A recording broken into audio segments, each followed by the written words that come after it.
گزشتہ جمعے سورۃ البقرہ کی آیت نمبر 20 کے حوالے سے آیت نمبر 30 کے حوالے سے ہماری گفتگو کا سلسلہ چل رہا تھا۔ اس آیت مبارکہ میں اللہ سبحانہ و تعالیٰ نے فرشتوں کے سامنے اس بات کا اعلان فرمایا کہ میں زمین میں اپنا ایک خلیفہ بنانے والا ہوں۔ اس خلیفہ کے حوالے سے کچھ باتیں ہم نے آپ کی گوش گزار کی تھی کہ اللہ سبحانہ و تعالیٰ کو خلیفہ کی ضرورت نہیں ہے۔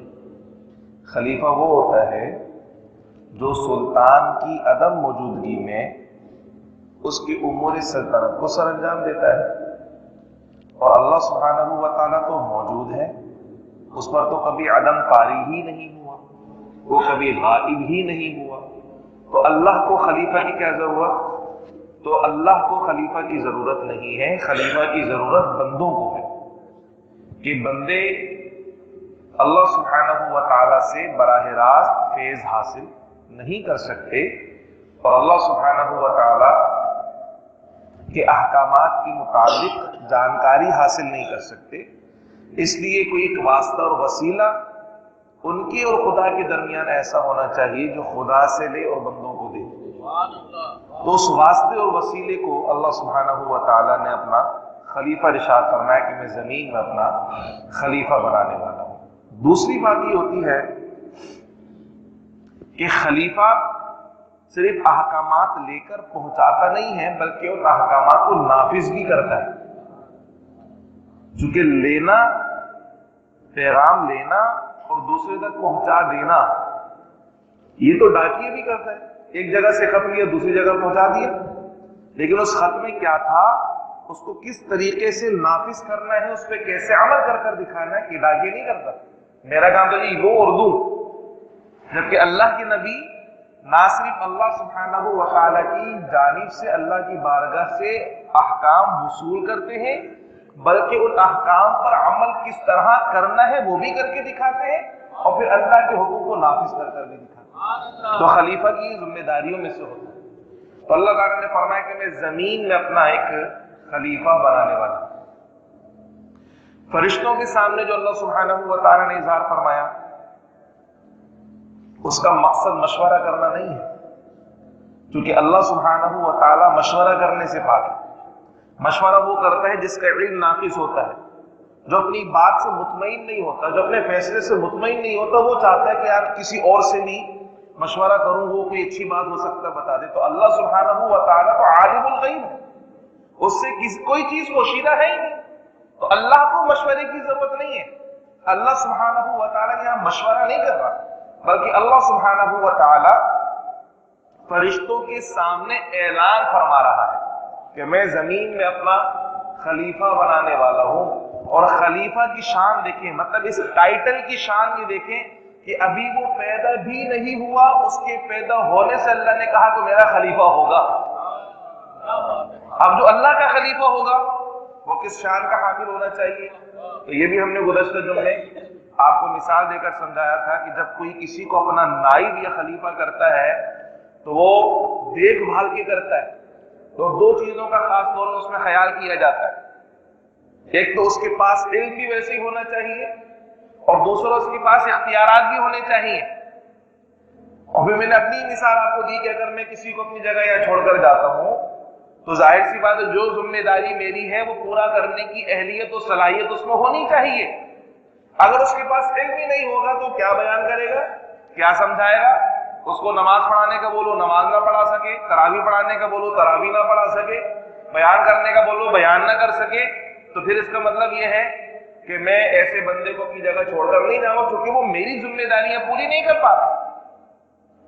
اور پھر جو اختیارات میرے پاس ہیں، جس طریقے کے کرنے اختیارات ہیں وہ بھی اس کے پاس ہونے چاہیے۔ صرف علم ہو اور اختیار نہ ہو تو بھی بات نہیں بنتی۔ تو جب اللہ سبحانہ و تعالیٰ کسی کو خلیفہ بنائے گا تو اللہ نے کہا وہ خلیفۃ اللہ ہے، اللہ کا خلیفہ۔ تو پھر اللہ جب کسی کو اپنا خلیفہ بنائے گا تو اس کو ایسا علم عطا فرمائے گا کہ مخلوق میں سے کسی اور کے پاس ہوگا ہی نہیں، اور اختیارات کی شان یہ ہوگی کہ زمین پر بھی اس کی حکومت چلے گی، آسمانوں پر بھی اس کی حکومت چلے گی۔ جہاں جہاں وہ چاہے گا تصرفات کر سکے گا۔ فرشتوں کے سامنے جب اللہ سبحانہ و تعالیٰ نے اس بات کا اظہار فرمایا کہ میں ایک خلیفہ بنانے والا ہوں، تو یہ بھی میں نے آپ سے عرض کی تھی کہ اس زمانے میں جب تک حضرت آدم علیہ السلام کی تخلیق نہیں ہوئی، جتنی مخلوقات تھی سب کچھ پیدا ہو چکا تھا۔ ان تمام مخلوقات میں سب سے زیادہ طاقتور مخلوق جو تھی وہ فرشتوں کی تھی، اور افضل ترین مخلوق جو اللہ کی نافرمانی نہیں کرتے، عبادت عبادت عبادت، احکام کی وجہ آوری، جس کو جس کام کا بول دیا بس اسی میں لگا ہوا ہے، نافرمانی کا تصور ہی نہیں ہے وہاں پر۔ تو ان سے افضل ترین اور ان سے طاقتور ترین کوئی مخلوق نہیں تھی، مگر اللہ سبحانہ و تعالیٰ نے انہی کے سامنے اظہار اس لیے فرمایا کہ جب تم پر اس کی فضیلت ثابت ہو جائے گی تو اس کا مطلب ہے جو تم سے نیچے ہے ان کے فضیلت خود وہ ثابت ہو جائے گی۔ اس لیے اللہ سبحانہ و تعالیٰ نے فرشتوں کے سامنے اس بات کا اظہار فرمایا، اور اگر ان کے ذہن میں، ان کے دل میں کوئی خلفشار ہو یا اس کے متعلق کوئی سوال ہو تو اللہ کی بارگاہ میں پہلے ہی وہ پوچھ لے، تاکہ اللہ سبحانہ و تعالیٰ جس کو خلیفہ بنانا چاہ رہا ہے اس کی پیچھے جو حکمتیں پوشیدہ ہیں اللہ سبحانہ و تعالیٰ اس کو بھی ظاہر و باہر فرما دے جیسا اللہ تعالیٰ کی حکمت ہو۔ تو فرشتوں کے سامنے جب یہ اعلان ہوا تو فرشتوں نے کہا کہ اَتَجْعَلُ فِيهَا مَن يُفْسِدُ فِيهَا وَيَسْفِكُ الدِّمَاءَ، کہ تو زمین میں اسے خلیفہ بنائے گا جو خون ریزی بھی کرے گا اور فساد بھی پھیلائے گا، یہ دو کام کرے گا۔ کیونکہ فرشتے جنات کو دیکھ چکے تھے کہ جنات کے پاس بھی قوت شہوانیہ ہے، قوت عقلیہ ہے، تو وہ کیا کرتے ہیں، وہ زمین میں خون ریزی اور فساد کرتے رہے ہیں۔ اس لیے جس کے پاس یہ قوتیں موجود ہوں گی، انسان کے پاس قوت عقل بھی ہے، قوت شہوت بھی ہے، تو انسان بھی خون ریزی اور فساد کرے گا، تو اس کو خلیفہ بنانے کی کیا ضرورت ہے؟ اور پھر اگر خلیفہ اس لیے بنایا جا رہا ہے کہ عبادت کی جائے تو فرشتوں نے کہا نحن نسبح بحمدک ونقدس لک، تو تسبیح و تقدیس تو ہم بھی کرتے ہیں تیری، اور ہم ہر وقت تیری تسبیح کے اندر مشغول رہتے ہیں، ہر وقت تیری پاکی کو بیان کرتے ہیں۔ تو اگر اس بنیاد پر خلیفہ بنانا مقصود ہے تو یہ وصف تو ہمارے اندر بھی موجود ہے، کیونکہ فرشتوں نے یہ بات ظاہر نہیں فرمائی مگر اپنی ایک کیفیت کا اظہار فرمایا کہ ہم بھی تسبیح و تحمید کرنے والے ہیں، تو اس کو کیوں خلیفہ بنایا جائے گا جو زمین میں فتنہ و فساد کرے؟ اللہ سبحانہ و تعالیٰ نے فرمایا انی اعلم ما لا تعلمون، جو میں جانتا ہوں وہ تم نہیں جانتے، جو میں جانتا ہوں وہ تم نہیں جانتے۔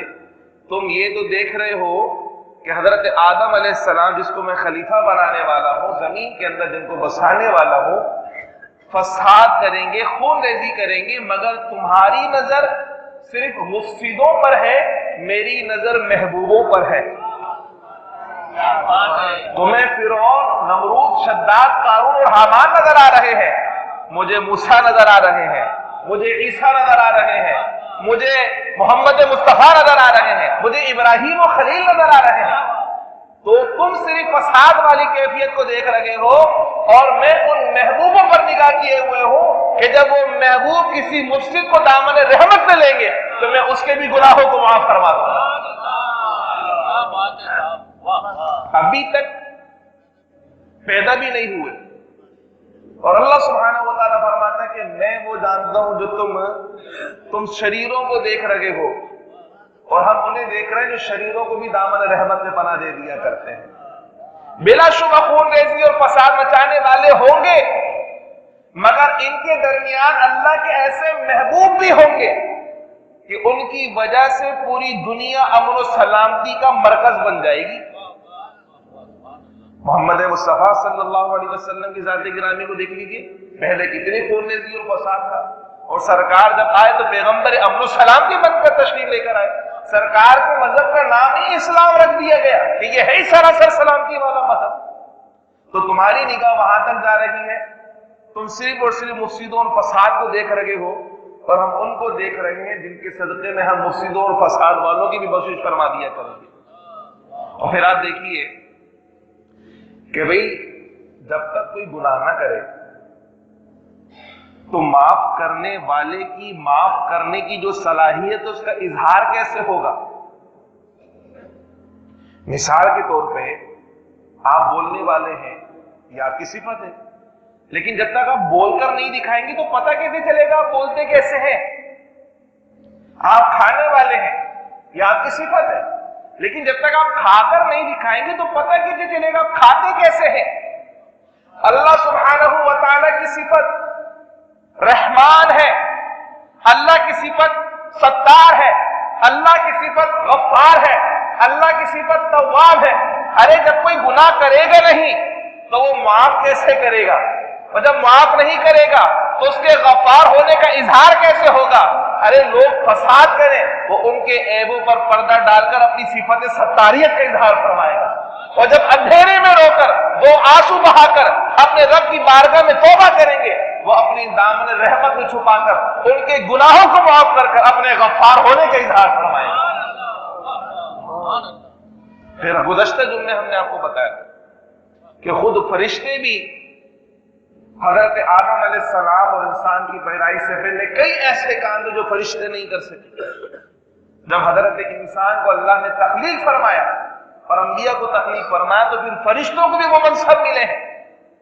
بھئی دیکھیں، اگر انبیاء کی تخلیق نہ ہوتی تو جبریل امین کو جو اعزاز حاصل ہے انبیاء پر وحی لانے کا، وہ کیسے حاصل ہوتا؟ انبیاء ہوں گے تو جبریل وحی لائیں گے۔ اسی طرح فرشتے جو امور تکوینی امور یعنی بارش برسانا، غذا کھلانا، ہوائیں چلانا، یہ سب فرشتے کس کے لیے کر رہے ہیں؟ انسان کے لیے۔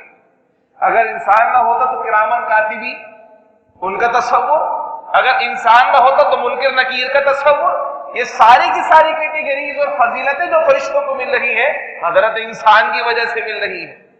اور پھر ہم نے آپ کو یہ بتایا تھا کہ کچھ عبادتیں ایسی ہیں کہ وہ فرشتے بھی نہیں کر سکتے۔ وہ کون سی عبادت ہے بھائی؟ ہم نے کہا فرشتے نماز تو پڑھ سکتے ہیں، فرشتے سجدہ تو کر سکتے ہیں، فرشتہ رکوع تو کر سکتے ہیں، مگر فرشتے روزہ نہیں رکھ سکتے، کیونکہ روزہ رکھنے کے لیے بھوکا رہنا پڑے گا، اور فرشتے تو کھاتے ہی نہیں کچھ، بھوکا تو وہ رہے جو کھانا کھائے۔ تو فرشتوں میں روزے دار نہیں ہوتے، روزے دار کس میں ہوتے جی؟ انسانوں میں ہوتے۔ تو یہ شرف فضیلت اللہ سبحانہ و تعالی نے انسان کو عطا فرمائی کہ دیکھو تسبیح، تحمید، پاکی بیان کرنا، عبادت گزار ہونا بلا شبہ ایک فضیلت والی بات ہے، لیکن صرف اس بنیاد پہ کسی کو خلیفہ نہیں بنایا جا سکتا۔ خلیفہ وہ ہوگا جسے اللہ خلیفہ بنائے، اللہ کے رسول خلیفہ بنائیں گے، اور اس میں اہلیت اور صلاحیت کیا ہونی چاہیے؟ فرمایا اس پاکی کے ساتھ ساتھ، یعنی اس تقوی کے ساتھ ساتھ، جو تقوی فرشتوں کا ہے، اس تقوی کے ساتھ ساتھ اس کے پاس فتویٰ بھی ہونا چاہیے۔ فتویٰ کیسے ہوگا؟ علم کی بنیاد پہ، علم ہوگا تو فتویٰ ہوگا نا۔ تو خلیفہ ہونے کے لیے، خلیفۃ اللہ ہونے کے لیے علم بھی ہونا چاہیے اور تقوی اور پرہیزگاری بھی ہونی چاہیے۔ اس کی بنیاد پر اللہ سبحانہ و تعالیٰ اپنا خلیفہ مقرر فرماتا ہے۔ ابھی ان آیات بینات میں آدم علیہ السلام کی تخلیق کے مراحل کا تذکرہ نہیں ہے، بس آدم علیہ السلام کی تخلیق ہو گئی ہے۔ آدم علیہ السلام کو اللہ سبحانہ و تعالیٰ نے مٹی سے بنایا، اور اس کی جو کیفیات تخلیق ہے وہ انشاءاللہ سورہ اعراف میں یا آگے جہاں پر کیفیات تخلیق بیان ہوں گی کہ مٹی سے کس طریقے سے اللہ سبحانہ و تعالیٰ نے بنایا، کس قسم کی مٹی سے بنایا، تو انشاءاللہ اس کا تذکرہ ہم وہیں پر کریں گے۔ یہاں جو آیت ہم نے پڑھی تھی اس میں صرف اس بات کا تذکرہ ہے کہ اللہ نے فرمایا کہ میں خلیفہ بنانے والا ہوں زمین میں، اور فرشتوں نے کہا جی ہم پاکی بیان کرتے ہیں، ہم تسبیح و تحمید کرتے ہیں، انسان تو فتنہ و فساد پھیلائے گا۔ تو اللہ تعالیٰ نے فرمایا کہ جو میں جانتا ہوں وہ تم نہیں جانتے۔ گزشتہ درس کا ہمارے تسلسل تھا۔ اب اگلی آیت مبارکہ میں دیکھیں کہ خلیفہ کی شان کا اظہار اللہ سبحانہ و تعالیٰ کس طریقے سے ارشاد فرماتے ہیں۔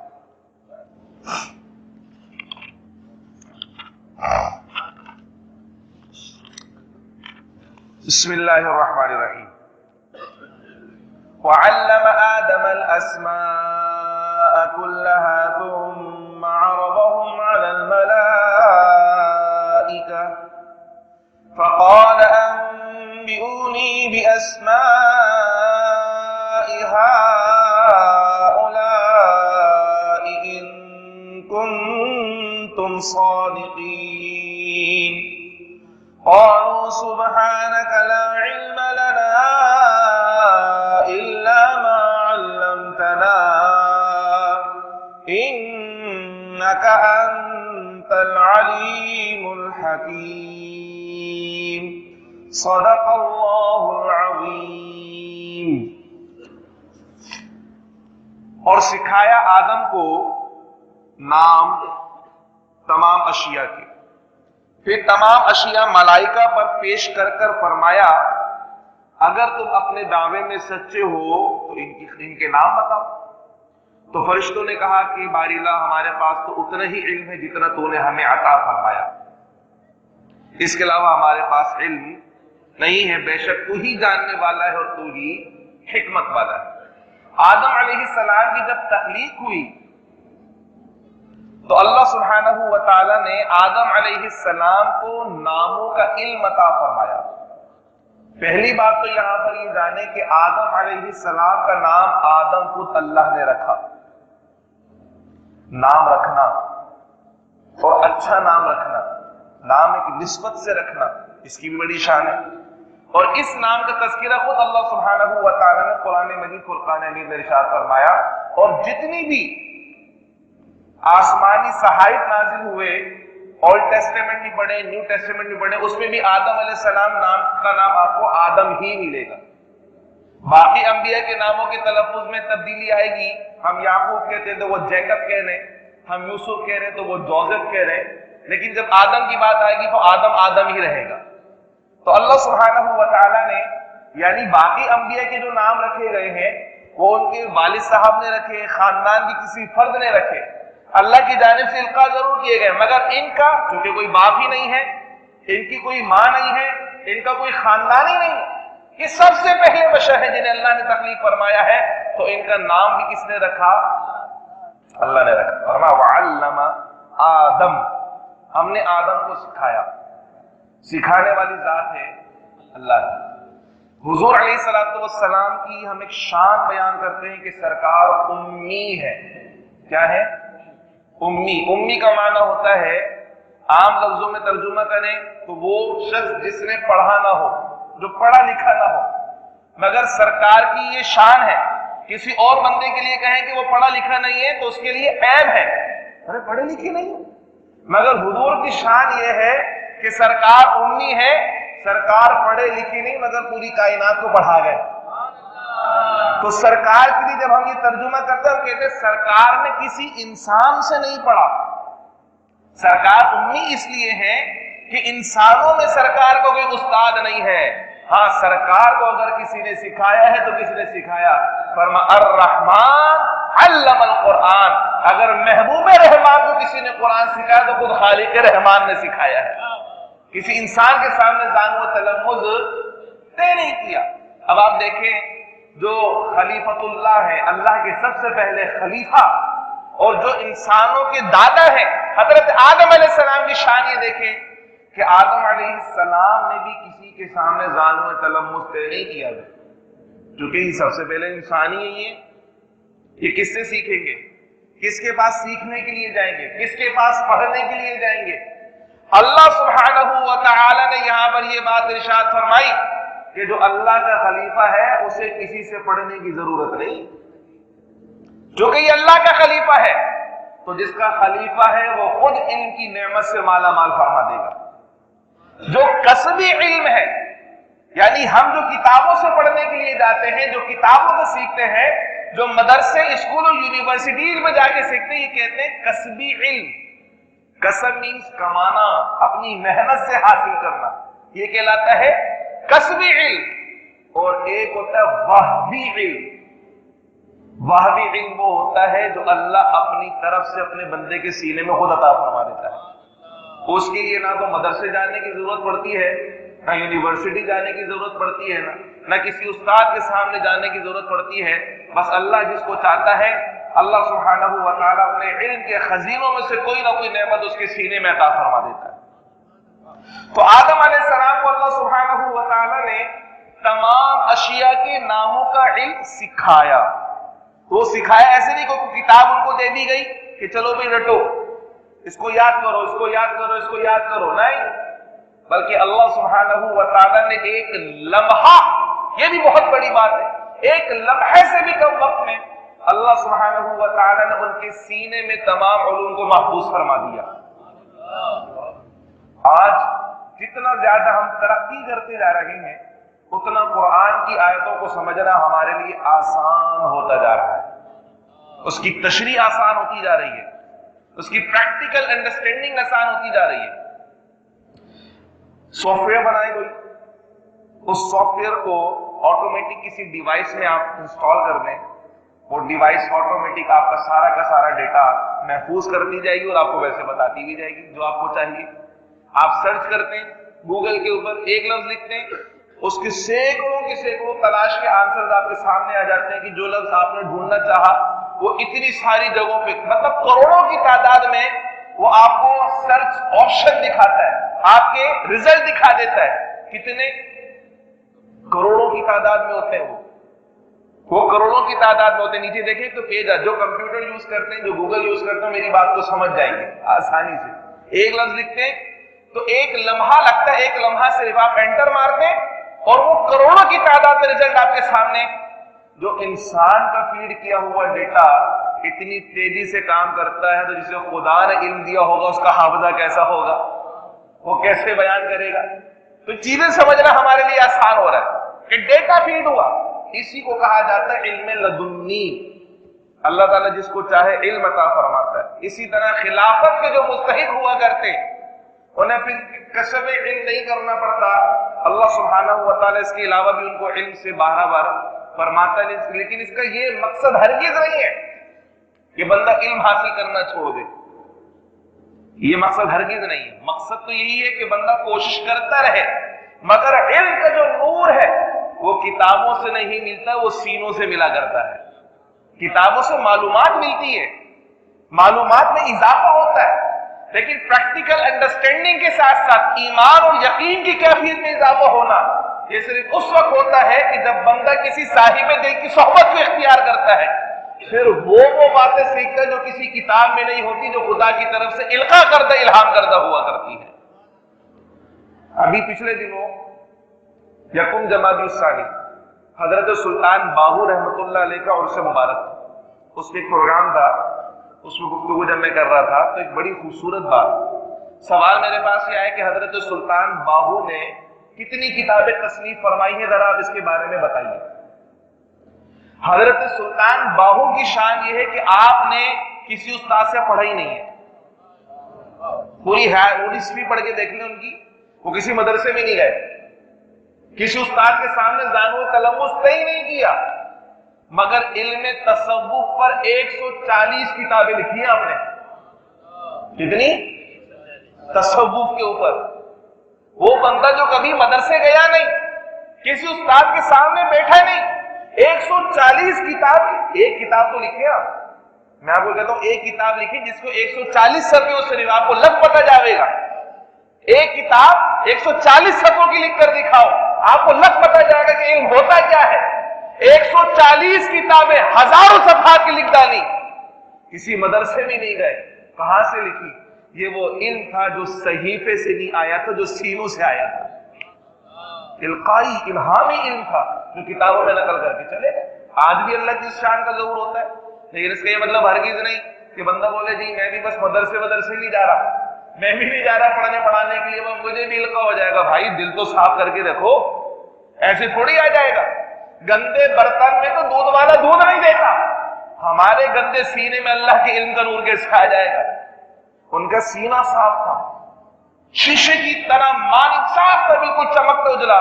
تو اس لیے انوار و الہی کا نزول ہوتا رہتا تھا اور علم حاصل ہوتا رہتا تھا. ہمارے تو سینے ہی گندے پڑے ہوئے، دل ہی خراب ہوئے پڑے، تو ہمیں کہاں سے علم الہی کا نور ملے گا. تو جو اللہ کے خلیفہ تھا، اللہ نے اسے لمحے بھر میں فرمایا کہ ہم نے تمام اشیاء کے ناموں کا علم عطا فرمایا. علم آدم الاسماء کلھا. اچھا ایک ہوتا ہے نام بتانا. آپ دیکھتے ہیں کہ آپ کسی بڑی مارکیٹ میں چلے جائیں تو آپ کو تو چیزوں کے نام بھی نہیں پتا ہوتے نا. ہم چلے جاتے ہیں یار یہ کیا چیز ہے, یہ کیا چیز ہے, یہ کیا چیز ہے, یہ کیا چیز ہے. پھر کبھی ایسا ہوتا ہے کہ ہم نام سے متاثر ہو کر چیز خرید کر تو لے آتے ہیں, مگر اس کو گھنٹوں بیٹھ کے دیکھتے ہیں تو کھلے گی کیسے, یہ کھلے گی کیسے, کھل گئی تو بند کیسے ہوگی, اس کا استعمال کیا ہے, اس کو بنایا کیوں تھا, اس میں خرابی کیا ہو سکتی ہے, اس میں نقائص کیا پیدا ہو سکتے ہیں. ایسا ہے کہ نہیں؟ چیز خرید کر بھی لے آتی تو پریشان رہتے کہ استعمال کیسے کریں گے. تو اللہ سبحانہ و تعالی نے حضرت آدم علیہ السلام کو صرف چیزوں کے نام نہیں سکھائے تھے کہ یہ پنکھا ہے, یہ لکڑی ہے, یہ دیوار ہے, یہ کتاب ہے, یہ اینٹ ہے, بلکہ اللہ سبحانہ و تعالی نے ان چیزوں کے خواص, ان کا استعمال, ان کے فوائد سب کچھ سیدنا آدم علیہ السلام کو سکھا دیے تھے, سب کچھ سکھا دیے تھے. وہ چیزیں جو بھی تخلیق بھی نہیں ہوئی ان کے نام بھی اللہ سبحانہ و تعالی نے اس زمانے میں, تخلیق ہی نہیں ہوئی, سیدنا آدم علیہ السلام کو اللہ نے سکھا دیا.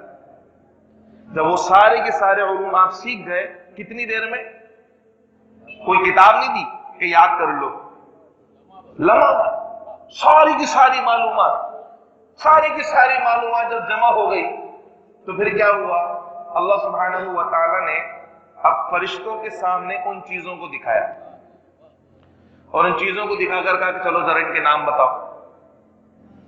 تو فرشتوں نے کیا کہا, فرشتوں نے کہا کہ ہمیں تو ان کے نام نہیں پتا, ہمیں تو اتنا ہی علم آتا ہے جتنا تو نے ہمیں عطا فرمایا. چونکہ یہ علم کسب سے نہیں آیا, کتابیں پڑھنے سے نہیں آیا, یہ اللہ کی عطا سے آیا. تو بہرحال جتنا تو نے عطا کیا تھا ہمارے پاس اتنا ہی ہے, اور جن چیزوں کا علم تو نے ہم کو عطا نہیں کیا ہمارے پاس ان کا علم. اب فرشتوں کے پاس کیوں نہیں تھا اس کا علم؟ بات یہ ہے کہ جو چیز آپ کو استعمال کرنی ہوگی آپ اسی کے بارے میں سیکھیں گے نا. جو چیز آپ کے استعمال ہی کی نہ ہو آپ اس کے بارے میں سیکھیں گے. بھئی اگر آپ کو ٹریکٹر چلانا ہی نہیں ہے تو آپ سیکھیں گے ٹریکٹر کے بارے میں, لیکن جس ہاری کو, جس کسان کو ٹریکٹر چلانا ہے, بھلے اس نے بی ایس نہ کیا ہو, بھلے اس نے بی اے نہ کیا ہو, بھلے اس نے انٹر نہ کیا ہو, مگر اپنے ٹریکٹر کے بارے میں سب کچھ اسے پتا ہوگا, بھلے وہ میٹرک فیل ہو. بات آ رہی سمجھ میں؟ تو آپ جس چیز کو استعمال کر رہے ہوں گے اسی کے بارے میں جانکاری حاصل کرتے ہیں نا. تو چونکہ فرشتوں کو 2 روٹی کھانی نہیں تھی, فرشتوں کو پانی پینا نہیں تھا, فرشتوں کو مکان بنانے نہیں تھے, فرشتوں کو پنکھے چلانے نہیں تھے, فرشتوں کو پلیٹیں استعمال کرنی نہیں تھی, تو جب فرشتوں کو استعمال ہی نہیں کرنا تھا تو ان کو علم دینے کی کیا ضرورت تھی؟ اس لیے اللہ نے ان چیزوں کا علم ان کو عطا. یہ ساری کی ساری چیزیں چونکہ انسان کے استعمال کرنے کی تھی, اس لیے اللہ نے انسانوں کے دادا حضرت آدم کو اس کا علم عطا فرمایا تھا, اور یہ ہماری جین میں رکھ دیا گیا ہے. ہماری جین کے اندر یہ بات موجود ہے. کوئی نئی چیز دیکھتے ہیں فوراً تجسس پیدا ہوتا ہے, یہ ہے کیا, یہ ہے کیا, آخر اس کو کریں گے کیسے, یہ ہوگا کیسے. تو یہ وہ تجسس, وہ علم جو اللہ نے ہمارے جد امجد کو سکھایا تھا, وہ آج بھی ہماری جین میں کہیں نہ کہیں چھپا ہوا پوشیدہ موجود ہے, اور وہ ہمیں تحریک دیتا ہے کہ کائنات کی زیادہ سے زیادہ ریسرچ کی جائے, اور اس میں جو چیزیں موجود ہیں کھنگال کھنگال کر دیکھو کہ اللہ نے اس کو بنایا کیوں ہے, اس سے ہم کس طرح کا فائدہ اٹھا سکتے ہیں. جب فرشتے ان تمام سوالوں کے جواب دینے سے عاجز ہو گئے تو اس کا واضح مطلب یہ تھا کہ دیکھ لو, یہ جس کو ہم نے پیدا کیا صرف سجدے نہیں کرے گا, یہ صرف مسجد میں بند نہیں ہو جائے گا, یہ صرف مصلی پہ کھڑا نہیں رہے گا, بلکہ یہ عین سے عبادت بھی کرے گا اور عین سے عالم بھی ہوگا, عابد بھی ہوگا, عالم بھی ہوگا. جو اس کا مجموعہ بنے گا وہی خلیفۃ اللہ ہوگا. یہ بات اللہ سبحانہ و تعالی نے فرشتوں کے سامنے ظاہر فرمائی, اور یہی وجہ شرف ہے. کیا ہے جو فرشتوں کی فضیلت ہے نا انسان کی, اس کی وجہ یہ ہے, ہم نے کیا کرا, ہم نے اپنی زندگی کو ڈیوائیڈ کیا شب و روز کو. ایک طرف ہم لے گئے عبادت کو, ایک طرف ہم لے گئے علم کو, ایک طرف ہم لے گئے معمولات کو. عبادت الگ چیز ہو گئی, علم الگ چیز ہو گیا, اور معمولات الگ چیز ہو گئے. ٹھیک ہے نا. عبادت جیسے ہم نے نماز, قرآن, روزہ, تسبیح اور زکوٰۃ, حج وغیرہ, اس کو ہم نے کیا سمجھ لی, کیا ہے عبادت. اسکول جانا, کالج جانا, یونیورسٹی جانا, یہ کیا ہو گیا, علم ہو گیا. معمولات, نوکری کرنا, آفس جانا, دکان کھولنا, شادی کرنا, طلاق دینا, بچوں کو لکھانا پڑھانا, سارے کے سارے کیا ہو گئے معمولات، یہ 3 بیسک ہیڈز ہم نے اپنی زندگی کے بنائے اور ہم نے اپنے آپ کو ان تینوں چیزوں میں ڈیوائڈ کر لیے. جب ہم مصلے پر ہوتے ہیں کچھ اور ہوتے ہیں، جب اسکول اور کالج میں ہوتے ہیں کچھ اور ہوتے ہیں، جب آفس میں ہوتے ہیں تو کچھ اور ہوتے ہیں. حالانکہ اللہ سبحانہ و تعالی نے جس کو اپنا خلیفہ بنایا، جو وہ مصلے پر ہے وہی وہ دکان پر ہے، اور جیسا وہ دکان پر ہے ویسے ہی مسند ارشاد پر ہے، اس میں کوئی تبدیلی نہیں آ رہی. وہ خلیفۃ اللہ بنا، کوئی تبدیلی اس کے اندر نہیں آ رہی. اب جب ہم نے ان تمام چیزوں کو ڈفرینشیٹ کر دیا تو پھر وہ وجہ فضیلت ختم ہو گئی. اب ہو کیا رہا ہے کہ ایک طرف مسند ارشاد پر بیٹھے ہوئے لوگ ہیں جنہیں سورہ اخلاص پڑھنا نہیں آ رہی، جنہیں حلال اور حرام کے معاملات نہیں پتا، مگر وہ پیری مریدی کر رہے ہیں. ایک طرف مصلے پر بیٹھ کر نمازیں پڑھنے والے احباب ہیں جن کو وضو کے فرائض تک نہیں پتا، جنہیں غسل کرنے کا طریقہ نہیں آتا، جنہیں نماز کی شرائط فرائض واجبات نہیں پتا، مگر نمازیں پڑھ لیں.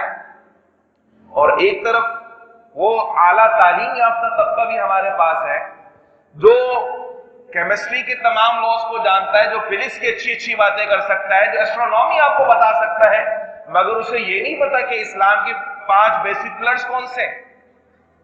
اسلام کا عقیدہ توحید کیا ہے، میں مسلمان ہوں مگر عقیدہ رسالت کیا ہے، کس نبی کے بارے میں کیا گمان اور رکھتا ہوں، کیا عقیدہ رکھتا ہوں، ہمیں نہیں پتا. تو کیا ہوا کہ ہم ایک ایسی کیفیت کے اندر آ گئے ہیں کہ ہم نے اپنی آئیڈینٹی کو کھو دی ہے، اپنی شناخت کھو دی ہے. اللہ سبحانہ و تعالیٰ کے خلیفہ کی شان کو دیکھیں، اور اس خلیفۃ اللہ کے بعد اللہ سبحانہ و تعالیٰ کے خلیفہ اعظم نبی اکرم محمد مصطفیٰ صلی اللہ علیہ وسلم کی شان کو دیکھیں کہ سرکار کی زندگی کے تمام گوشے ایک ہی جہت پر نظر آتے ہیں اور تمام گوشوں کا ایک ہی مقصد نظر آتا ہے. اگر میں سجدہ کر رہا ہوں تو اللہ کے لیے، اگر میں کاروبار کر رہا ہوں تو اللہ کے لیے، اگر میں کھانا کھا رہا ہوں تو اللہ کے لیے، نکاح کر رہا ہوں تو اللہ کے لیے، اولاد پیدا کر رہا ہوں تو اللہ کے لیے، سفر کر رہا ہوں تو اللہ کے لیے، تلوار نکال رہا ہوں تو اللہ کے لیے، تلوار رکھ رہا ہوں تو اللہ کے لیے، کپڑے پہن رہا ہوں تو اللہ کے لیے، احرام باندھ رہا ہوں تو اللہ کے لیے، کھا رہا ہوں تو اللہ کے لیے، اور نہیں کھا رہا تو اللہ کے لیے، سب کچھ اللہ کے لیے. اس نے کیا کیا؟ ایک وحدت فکری آپ کو دے دی. جب یہ وحدت فکری آتی ہے کہ میں سب کچھ اللہ کے لیے کر رہا ہوں، تو پھر جب آپ مصلے پر ہوں گے تو بھی وہی ہوں گے، دکان پر ہوں گے تو بھی وہی ہوں گے، مسند ارشاد پر ہوں گے تو بھی وہی ہوں گے، اور یونیورسٹی میں کیمسٹری بھی پڑھ رہے ہوں گے تو کہیں گے میں اس لیے پڑھ رہا ہوں کہ میرے اللہ نے یہ دنیا میرے لیے تخلیق فرمائی. پھر خلافت آپ کا حق بنے گی.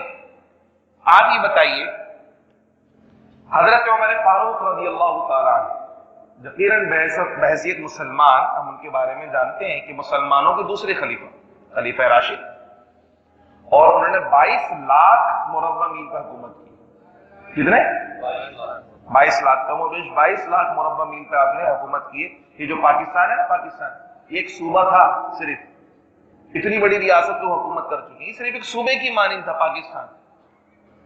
22 لاکھ مربع میل پہ حکومت کرنے والا اور پوری دنیا میں انصاف کا ایسا علم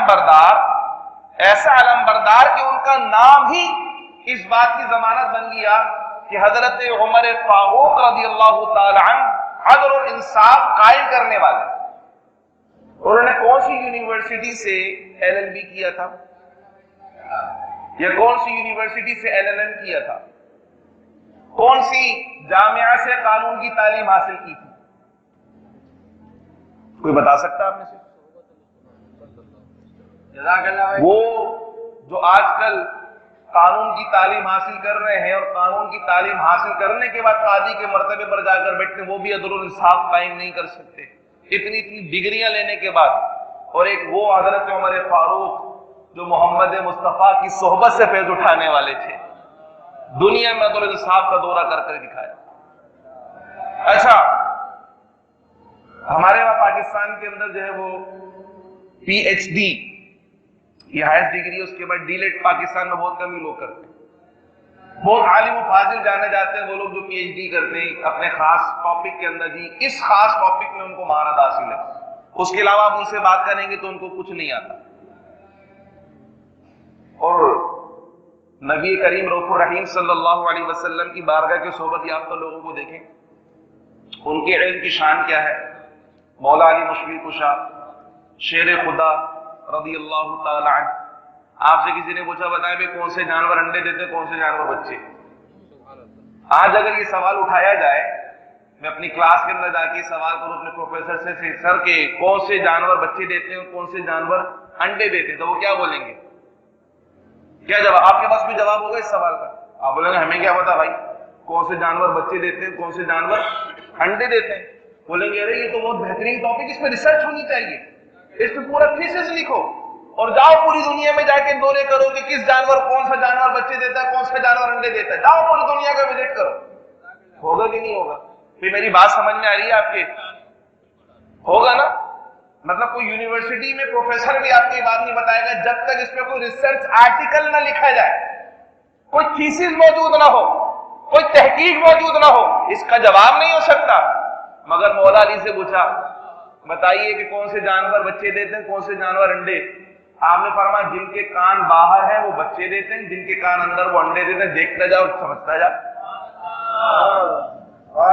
کون سی یونیورسٹی سے ملا تھا یہ علم انہیں؟ ہمارے ساتھی سمجھ رہے ہیں کہ مدرسے میں جائیں گے تو بالکل تباہ و برباد ہو جائیں گے، یہ علم ہمیں تباہ و برباد کر دے گا۔ بھائی اسی علم نے آپ کو قوموں کا امام بنایا تھا، محمد مصطفیٰ کی سنتوں کے پیکر، محمد مصطفیٰ کی تعلیمات پہ عمل کرنے والے اور محمد مصطفیٰ کی غلامی کا پٹا گلوں میں ڈالنے والے، اللہ نے قوموں کا امام ان کو بنایا ہے۔ آج آپ کے پاس سینکڑوں پی ایچ ڈی موجود ہیں مگر علمی زوال و انحطاط کا شکار ہو رہے ہیں آپ کے پاس سینکڑوں ماہرین معاشیات موجود ہیں مگر آپ کو روپے کی قدر گرتی چلی جا رہی ہے، کوئی سنبھالنے والا نہیں ہے اسے۔ اور عمر فاروق کا زمانہ تھا، لوگ زکوٰۃ ہاتھ میں لے کر گھومتے تھے، بھائی کوئی زکوٰۃ لے لے، زکوٰۃ لینے والا نہیں ملتا تھا۔ میں افسانوی باتیں نہیں کر رہا، حقیقت آپ کو بتا رہا ہوں۔ یہ معاشی استحکام آیا کہاں سے تھا کہ 20 سال پہلے وہ لوگ جن کے نبی کے گھر میں 7 دن تک چولہا نہیں جلتا تھا، اس علاقے کے رہنے والے اتنے امیر کبیر ہو گئے کہ زکوٰۃ لینے والا کوئی نہیں ملتا۔ یہ معاشی استحکام کہاں سے آیا؟ کہاں سے انہوں نے ڈگری حاصل کی تھی؟ کہاں سے اکنامیکل پلاننگ سیکھی تھی؟ کون تھا ان کو سکھانے والا؟ حضرت علامہ اقبال نے اس پوری بات کو اس کا خلاصہ یوں کیا کہ وہ معزز تھے زمانے میں مسلمان ہو کر، وہ معزز تھے زمانے میں مسلمان ہو کر، تم خوار ہوئے تارک قرآن ہو کر۔ جس قرآن کو انہوں نے اپنا امام بنایا تو اللہ نے قوموں کا امام ان کو بنایا، فخر سے آپ نام لیتے ہیں ان کا، سیدنا صدیق اکبر، حضرت عمر فاروق، حضرت عثمان غنی، مولا علی، نام لیتے نہیں لیتے فخر سے؟ وہ کہاں کے فارغ التحصیل تھے؟ کنوکیشن کہاں ہوا تھا ان کا؟ وہ رسول اللہ صلی اللہ تعالی علیہ وسلم کی بارگاہ کے فیض یافتہ تھے اور ان کی پوری زندگی کا نصاب یہ تھا، یہ پورا نصاب رسول اللہ سے پڑھا تھا انہوں نے اور اس نصاب پر عمل کر کے دکھایا، اللہ نے قوموں کا امام بنا دیا۔ آج ہم نے اس نصاب کو لپیٹا، مضبوط سے خوبصورت سے کپڑے میں لپیٹ کر سب سے اوپر رکھ دیا، نہ پڑھیں گے نہ سمجھیں گے نہ عمل کریں گے۔ ٹھیک ہے، نہیں کرو تو نقصان کس کا کرو گے؟ اللہ کو نقصان پہنچاؤ گے معاذ اللہ کوئی تو؟ ہرگز نہیں، نقصان کرو گے تو اپنا کرو گے۔ اور آج جو نقصان ہو رہا ہے وہ کسی سے ڈھکا چھپا، آپ اتنی کثیر تعداد میں ہیں دنیا میں مگر کوئی آپ کی آواز سننے والا نہیں ہے۔ آپ ایٹمی طاقت ہونے کے باوجود 178 دن سے محصور اپنے کشمیری بھائیوں کا محاصرہ ختم نہیں کروا سکتے۔ کس بات کی طاقت ہے؟ آپ اسے طاقت بولتے ہیں، اسے پاور بولتے ہیں۔ آپ کو اگر صرف علاقے کی کسی کمیٹی کا چیئرمین بنا دیا جائے تو آپ کو میری بات نہیں سن رہا، اور آپ کہتے ہیں میں ایٹمی طاقت ہوں، اور 178 دن ہو گئے، کوئی پوری دنیا میں آپ کی بات سننے والا نہیں، محاصرہ نہیں آپ اٹھوا سکے۔ ذلت و رسوائی کا پیکر بنے ہوئے ہیں، کیوں؟ وجہ صرف یہ ہے کہ ہم نے اپنی زندگی کے مقصد کو بلا دیا۔ اللہ نے خلیفہ بنایا 2 بنیادوں پر، عبادت اور علم۔ کون سی 2 بنیادیں تھیں؟